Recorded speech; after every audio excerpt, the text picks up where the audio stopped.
Good morning. Happy holidays. Merry Christmas to those of you who celebrate, and happy holidays to those of you who celebrate something different, and happy Thursday to those of you who do not celebrate at all. So let me try to go in here, y'all, because they playing music, and I don't want to be copyright too quickly. Let me see if I can close this door and step away from the music. Okay, so quick introduction. We are celebrating Kwanzaa this year, y'all. Cue the applause. I'm so excited because I have always wanted to celebrate Kwanzaa. It has been like on my bucket list, wanting to do, desires, and just never could pull it together, partially because we always celebrated Christmas, and why didn't that not print? And so I never had the capacity to do both Christmas and Kwanzaa. And I know, sounds terrible, but it's the truth. So because I am no longer celebrating Christmas because we didn't celebrate last year and we were fine, and I knew I wasn't celebrating this year, just didn't have the capacity, I didn't want to. And y'all, I've been doing a lot of studying lately, and like my whole mind is just being blown, and I'm coming out of a comatosis, and it's kind of crazy and scary. So, but that's neither here nor there. So anyway, I knew I didn't want to celebrate this year, so I thought, but I want to be in the holiday spirit because it's the feeling that I enjoy. It's not the theatrics of it all, but the feeling. And so how can I have that feeling? And it came to me, Kwanzaa, you've been wanting to do it, so let's not do it this year. So that is what we're doing. So I'm going to go out. I'm going to show y'all my setup for Kwanzaa. And then we'll come back and talk about like my plans and all of that stuff. But today is Christmas. And so what we're going to do is we're going to kick off Kwanzaa today. So Kwanzaa officially starts on the 26th. So we're going to kick it off today. So I'm going to do a whole little kickoff thing. We're going to have our seafood boils. We're going to keep that tradition because we love it. We're actually going to do steaks today because it's like 70 some degrees outside. So we're doing steak and seafood today. And I'm still doing pajamas. I didn't do Christmas really pajamas. So we're still doing the things that I love. We're just not doing the tree and the gifts and all the things, that you typically do on Christmas Day. But we're going to do some other things. So I'm going to show y'all my setup first. I think that's better. So we got candles. This is acting as our unity cup, our fruits, my corn, stock corn for each one of the kids. And then these are kickoff gifts, because I am going to do gifts every day, but they are intentional and meaningful. So we got that, and then just some more fruit. This is a painting Charlie did a long time ago, y'all. And I thought it looked like family holding hands in unity. So I put that there. And then over here is like our ancestor table. So my husband's brother who passed away. This is my great grandmother. In this frame is supposed to be my grandmother. And then I need to put my mom and my granddad on here. So I'm still trying to gather photos, which is crazy. And then these two, so my mic died, so I'm going to hop in with a voiceover. I was saying the two corn represents the babies that we lost, JB Jr. and Kason. And then I also have my mom's ashes, another painting by Charlie, which I felt like just kind of represented the motherland looking over you, our ancestor. Then we have the 3 black candles, which we were going to light on Christmas Day. And then over here on this table, this is our actual Kwanzaa set up. So we have our candles that we were going to light for each day. I have this "We are blessed" sign, just, we're blessed as a family, a reminder for us throughout Kwanzaa. On this white sign, I wrote the day for each day. So day 1, day 2, Imani, Umoja, all of the days, and then what that day meant and represented. So I put that on this white sign. And that was our Kwanzaa setup for Kwanzaa. Okay, guys, welcome back. We have successfully did our first part of a kickoff to Kwanzaa. I gave the kids their pajamas. I'll insert a photo. Unfortunately, Trice and 11 could not fit their pajamas. So, yeah. Anyway, y'all see that pile of clothes back there? I'm also decluttering, trying to get as much decluttering done before 2026 as I can. So that is a pile of clothes that I need the kids to go through and see if it's anything they need to keep or are we donating. I did this once already before winter. Now I'm doing it again before the new year. Anyway, we are about to make our seafood boils, so I thought I would chat with y'all while we make our seafood boil. For my chatty family members, yay. For everybody else that is new here, hello, hi, welcome. I'm Danielle, nice to meet you. I don't even know what to say we do on this channel because it's just a montage of everything. Lately, it's just been vlogs, which I call flashback vlogs, which is basically vlogs that I created at some point in the year and I am finally uploading. But in the past, we have discussed homeschooling, marriage, parenting, pretty much anything that pertains to life. And one day, we will get back to that. So stick around. For the rest of my family that has been here through it all, you guys are the MVPs, and I love you bunches. Okay, so let's talk, y'all. Let me get my food out for this seafood boil. Crawfish, because what is a seafood boil without crawfish? Mussels, shrimp, potatoes, crab meat, and corn. You should be trying to get your grill ready for the steaks. Are you sure? Are you 110% positive? My pot, y'all.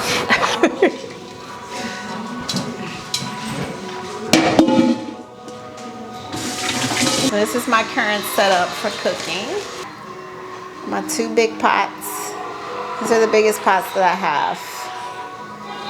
And I'm just gonna split the seafood boil in half. So they'll be the exact same, but in different pots. I bought last year, we tried to do it and they didn't have the seasoning that I like to use. Can y'all turn that TV down? Charlie, tell him to turn it down. So I'm gonna try this time.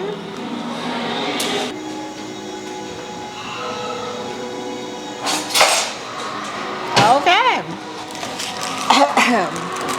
It has like little tiny holes.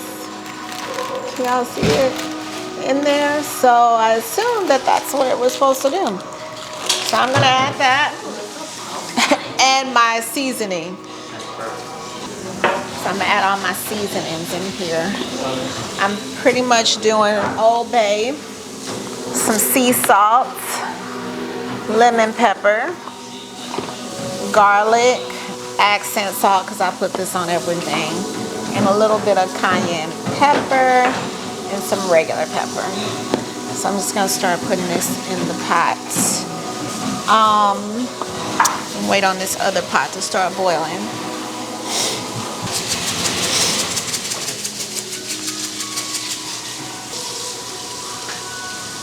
I my opinion, there's no such thing as too much seasoning to boiled water. That's just me.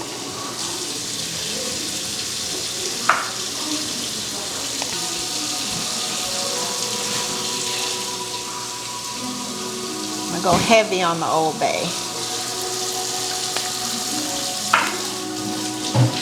Jaden, he still found something to put around his neck. It's a necklace.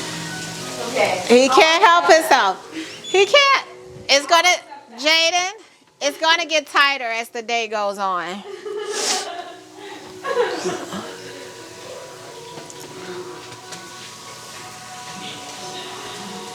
I think it's safe to say Bradley was definitely a slave in his past life. Honestly, like, what in the world? Like he can't, his soul cannot let it go. Really? Having them chains around his neck. And everybody in the comments saying Steve is going to die. I'm That's because what everybody's thinking is Steve's gonna. It's because they went on the Jimmy Fallon. And they knocked down the little Funko Pop. I was like, guys.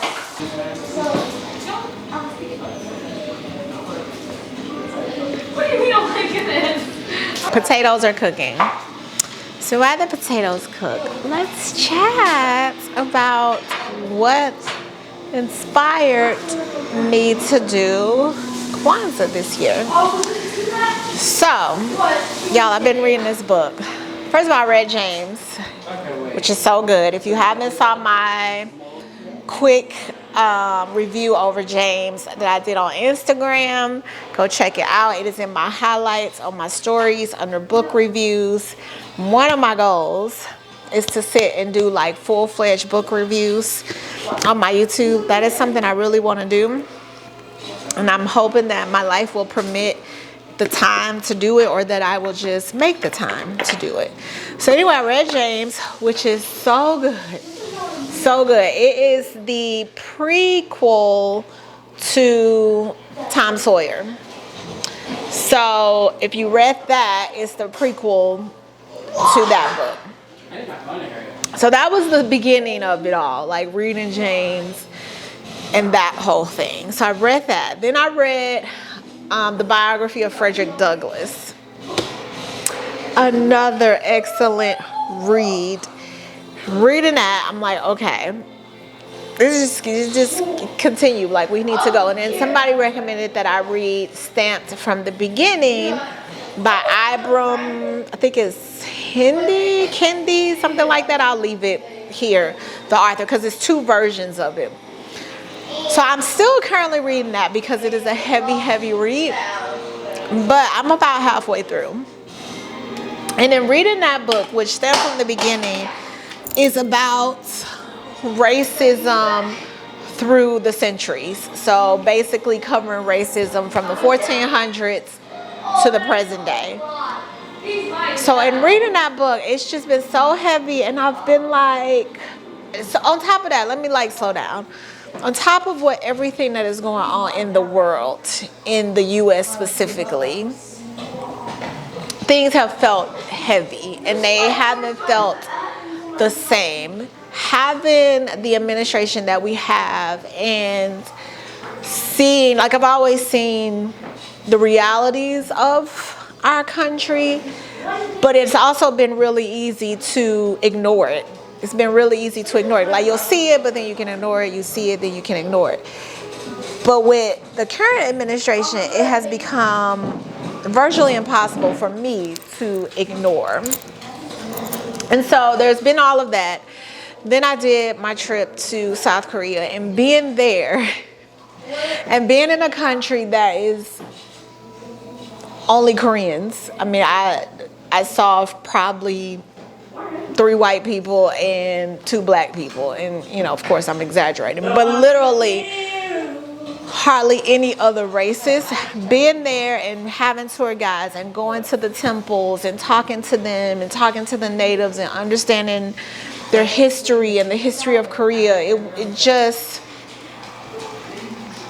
it sparked something in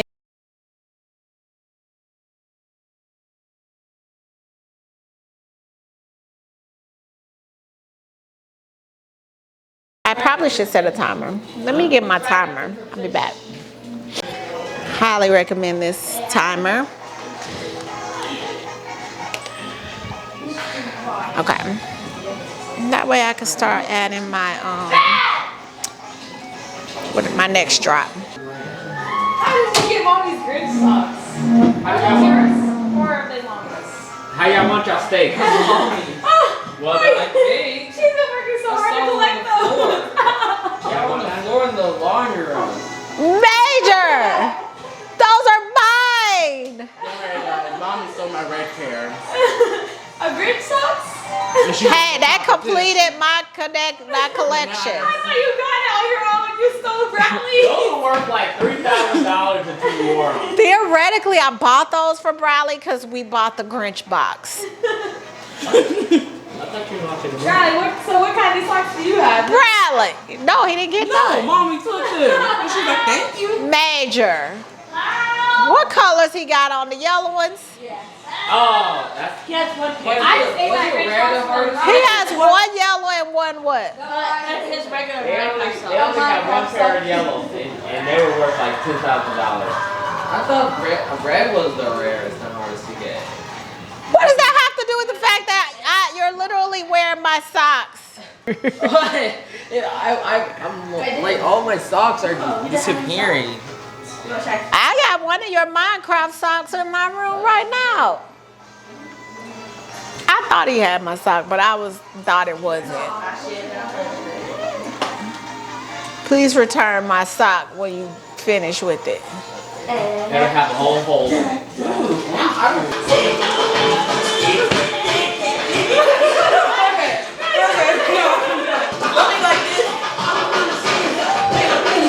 At least you want.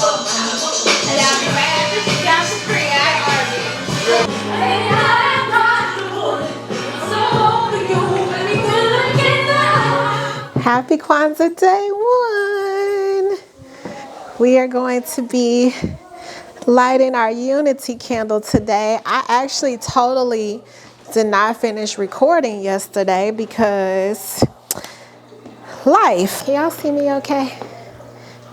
It's just like weird adjustment. Y'all, let me take off my shirt. So look, let me tell y'all what happened. I went to work today and then I got home and immediately put on my pajamas because I was like, I need to be in my pajamas. Hold on. And then got in my pajamas and realized, oh shoot, you got a meeting. And I was like, oh my gosh, I already have on my pajamas and I didn't feel like this looked like, sometimes my pajamas, I can just take a meeting in it because, you know, the pajama shirt looks somewhat professional or like a shirt. But I was like, oh yeah, no, this does not look like a pajama shirt. So I hurried up and put back on my shirt I had on earlier and just tried to like take the collar out and make it look like like a collared work shirt, or like I had a collared shirt on under my shirt, whatever. It worked. It worked. It got me through. So then I forgot I had it on, and then once I got off the meeting, immediately went and put on my robe because I'm cold. I've been cold all day and it's warm, like unusually warm, but I have personally been freezing. Anyway, I didn't get to finish recording yesterday because we did all the things. We had our seafood boil. We had some steaks with our seafood boil. So we did all the things yesterday. Relaxed. We watched, well, the kids watched Stranger Things. I tried to edit a video while they were doing that because I'm not a Stranger Things fan. So, but I just sat with them and while they watched as a family. And so, totally did not get back on to chat with you guys on why I've opted to celebrate Kwanzaa. So I thought I would try to sit and do that and try not to make this too chatty. This turtle tank needs more water in it. But yeah, so I said, I think yesterday that I read James, I read the book of Frederick Douglass, the biography of Frederick Douglass, and now I'm reading Stamped from the beginning. And in reading those and just studying and learning and really taking the time to understand history and then where we are currently in the U.S. and all the things, it's just made me feel a certain way about continuing to do the things the way that I have always done things. It almost feels like this isn't authentic and this isn't really who I am, and this stuff doesn't speak to my core values, although they are nostalgia and I have so many great memories. I've starting to understand that these things probably weren't even authentically my ancestors, but a way for them to try to fit in and have some type of normalcy in their lives, but who they authentically were, it probably wasn't. You know, these things that I find myself doing or that have been passed on, you know, generation to generation, was probably more so just trying to fit in, and maybe a little bit of survival, maybe a little bit of trying to feel like, oh, we're a part now, we belong now, we're a part of this, you know, that feeling.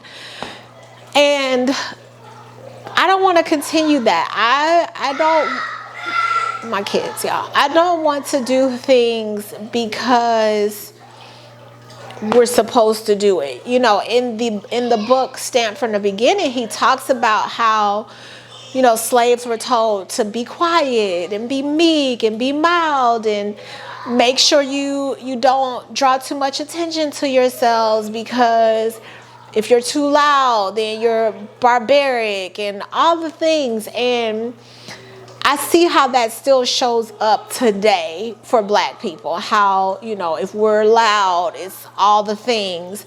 Whereas other races can be just as loud, but there's not this stigmatism placed. And you will find Black people still passing that same energy on generation after generation. You know, oh, you're too loud, you're too this, you're too that, you know, to their kids and so forth and so on. And I for me, I'm always about breaking generational curses, rather they're, you know, being a teenage mother or a tradition that was passed down out of necessity, not necessarily out of desire. And so Christmas, I've found myself falling out of love with Christmas. It's been a slow burn, to be honest. You know, it started with me trying to keep my family's tradition going, but being married to somebody who didn't celebrate Christmas in the same way that my family celebrated Christmas. You know, for us, Christmas was such a big thing. It was such a big deal. You know, it started Christmas Eve and it lasted through Christmas Day. And it was this big, huge ordeal. And I loved it as a child. Like, I loved my Christmas experience, and I wanted my kids to have that same type of experience. I lost my grandmother, who was the matriarch of that. And I lost my grandmother when I had my daughter, so she never got to experience it. And me trying to keep that same level of energy, but being married to somebody who felt like, this is ridiculous. Like, I don't want to do this. It was hard. It was really hard. I'm just being transparent. Me and him have talked about this a lot. And over the years, you know, of me just constantly pounding it, eventually he got on board and it became easier. And he started to fall in love with the way that I was trying to create this tradition. But it took so long that I was starting to be exhausted by the battle, but still trying to keep it going, but at the same time being exhausted by the battle. I don't know if that makes sense. And then I lost my mom, and so over the years, it was always that slow burn of it. And then I did not spend Christmas with my family. They spent Christmas with my in-laws, and I ended up spending Christmas alone in Spanish Fort because that was our first year being open. We didn't have a team. And so we were open Christmas Eve, and we needed somebody to be there to work. So I opted to go and work since he was going to spend Christmas with his family anyway. So the kids, they all went there. So that Christmas I spent by myself. And that, I think, was a shift unconsciously. Like, I didn't realize it was a shift, but it was a shift. Me spending my first Christmas 100% alone. It made me realize, like, I think being alone and reflecting made me realize I had been doing something for so long and carrying on a tradition for so long and fighting for that tradition, but not really understanding why. And I'm going to change out my battery and I'll be right back, y'all. So that was my shift. And so then in 2022, we had Hilton Head that was opening, and I was like trying to open that, but then found out all the things, and we were going through all of those issues. And so we ended up not celebrating Christmas for real that year either. We didn't do gifts or anything in 2022 because I wasn't home. I mean, I came home for Christmas, but I wasn't home to do all the things. That was the year my family tried to decorate for me, and I came home and they had put lights outside on the house. It was super cute, and I loved it that they tried to keep the tradition and the spirit going, but it was like, yeah, you know, we're okay. And then in 2023, we resumed, like, we had Christmas, but we did Dirty Santa. I did want, need, and read. So read, need, want for gifts. So I still cut back tremendously. We did that. It was super cute. It was fun. It worked out. Everybody got their 3 gifts. The kids were happy. And I kind of thought, okay, I'm going to continue this read, need, want. Like, that's what I'm going to continue to do for Christmas. But then 2024, I was exhausted, and I was like, you know what? I don't feel like putting up a tree. I don't feel like doing anything. Like, I just want to relax. I don't want to do all the things. And so we didn't do anything for 2024. And so I realized, like, okay, in reality, I don't need to do like all the things. We still do, like, we still did our seafood boil. We still did the gingerbread house. We still did the pajamas. I pretty much did everything that my kids asked to do, like the core memories that they had. So for the things that they were like, are we going to do this? Are we going to do that? I was like, okay, because they're asking, I know this is a core memory. So let me continue it and do it. But they weren't really like, oh, the Christmas tree, and oh, we need the lights, and all the things. Like, it wasn't what I thought. They weren't like woke up on Christmas morning and weren't like, oh, we don't have any gifts. Like, everybody was fine. And I was like, okay, I've been doing all of this because I just been doing all of this. And that shifted me from Christmas in general. So I knew, okay, I'm like, Christmas is probably dead. But I love the nostalgia. I love the feeling. That's the word I'm looking for. I love the feeling of Christmas. I don't like what it's turned into, which is really this whole capitalist holiday and this showy holiday, which makes kids entitled and ungrateful, and, you know, people feel guilty. Like, I don't like that part because I hate the fact that people feel like they have to send us gifts and they need to send, you know, I don't like what it has turned into, but I like the feeling, which is the family part, and I like the lights. So I do like the lights and the prettiness of Christmas, that feeling that it gives, the peace, the calm part of Christmas, you know, the part of seeing the lights that just makes you feel calm and happy, and, you know, it's like candles, right? So I like that part, and the family, and having all my kids together and home, and being all cozy in our pajamas and doing all of the family things together. And I think that's what my kids like too, because those are the things that they were like, are we gonna do? So there was that. And then the reading, I I switched cameras, so hopefully this won't look too crazy in editing part. Anyway, and I don't forgot where I left off, but in the reading the book and realizing, you know, what our ancestors endured and how things were forced on us, you know, practices and beliefs were forced on us, made me realize, was Christmas forced on us too? Or made me feel like and think, was this something that was forced? Like, if we had a choice, what if we, hold on, y'all.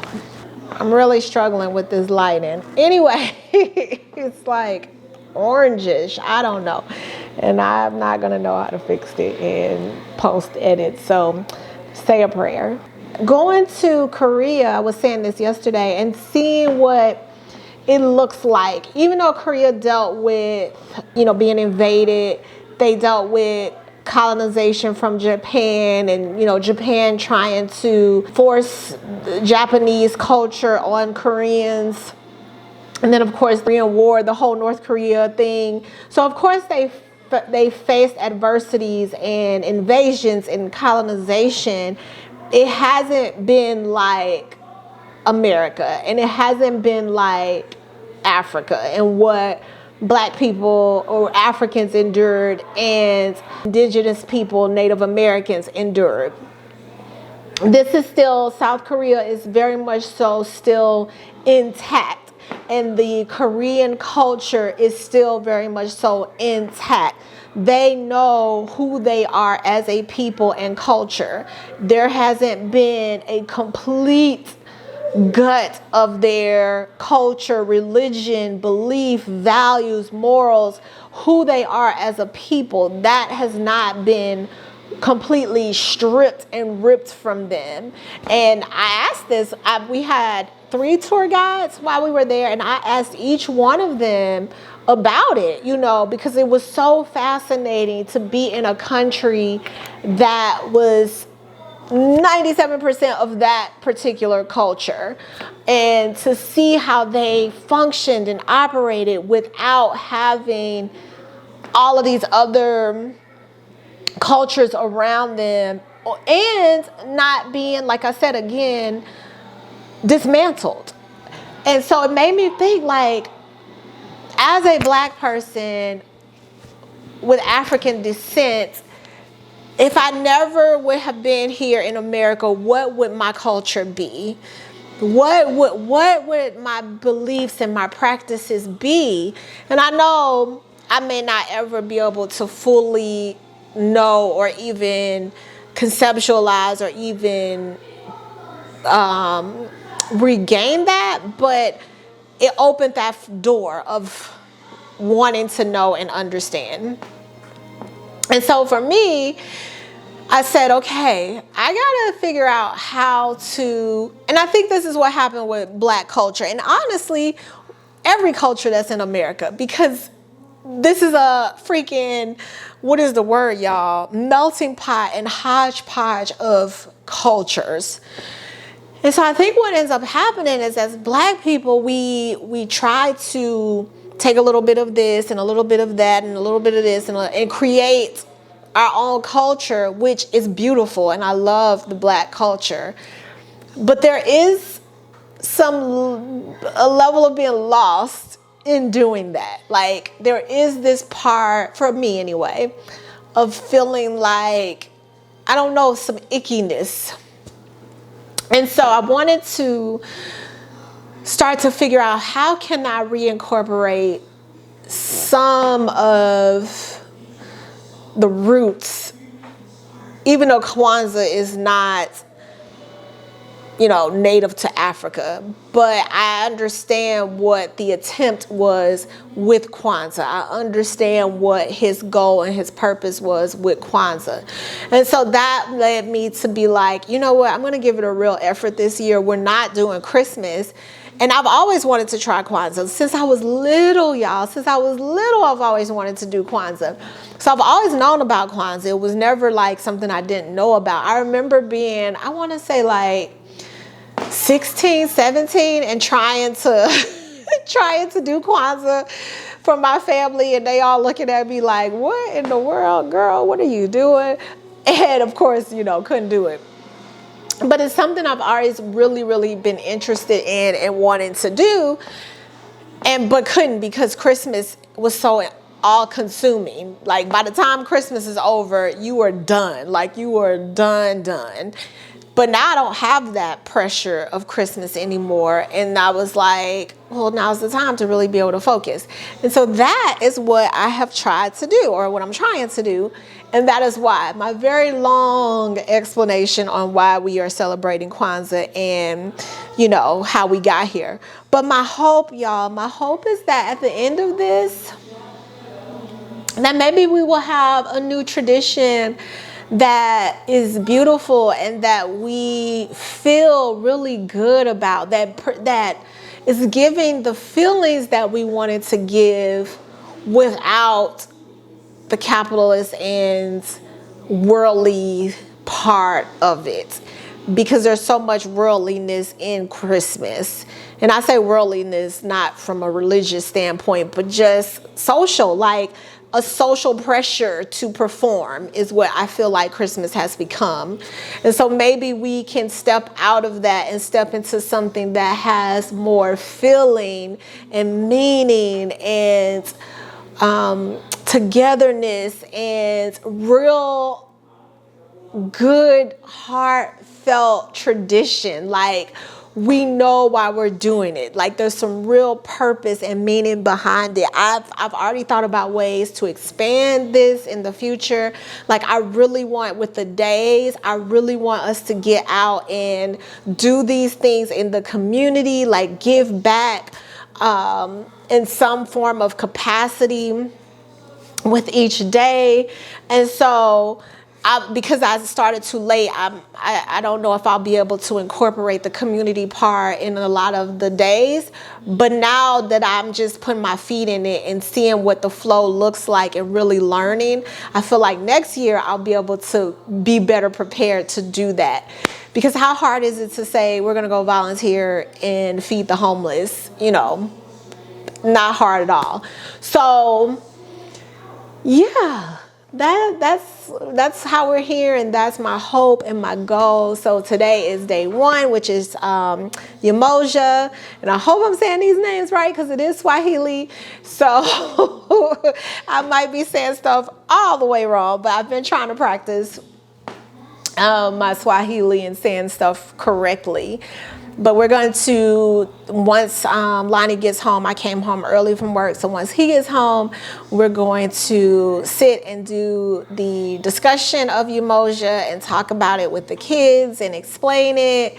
And my son already sent me, let me see if I can pull it up, because I want the kids to discuss how these things have showed up in our families and our community. And so my son, who's not spending Kwanzaa with us, he is joining the family and sending his stuff up. So this morning he said, "Happy Kwanzaa family. Today is about unity, which is Umoja. I think our family embodies unity very well. No matter what happens in our adult lives, we know we have a place to return and a support system, which is very important within the Black community. Remember to help each other. Remember to help each other. Help each other. Also support our community and others. Love you guys." So I thought that was sweet and cool, like that he sent over what his definition is of unity and how it shows up and how we can help each other. So yeah, that is what we're gonna do tonight. So we'll discuss Umoja. Then I got the kids blah, blah, blah, blah, blah, blah. I got the kids a gift to represent Umoja. We'll open that. And the gift that we got is something we can do as a family together. So we'll probably do that tonight and enjoy food, leftovers. We're gonna have leftovers for dinner. And yeah, that's what today is. Very laid back, no pressure, no performancing, no performative acts and things like that. So I may record us talking about Umoja. I don't know. I might want to keep that a little more intimate for us for this year as we start this journey. So I may not record us discussing Umoja, but I'll probably record maybe the kids opening their gifts, us, playing the gifts, and I'll probably record, maybe I'll record us lighting the candle, that kind of thing. We'll just see how it goes. But thanks for being on this journey, y'all. Yay!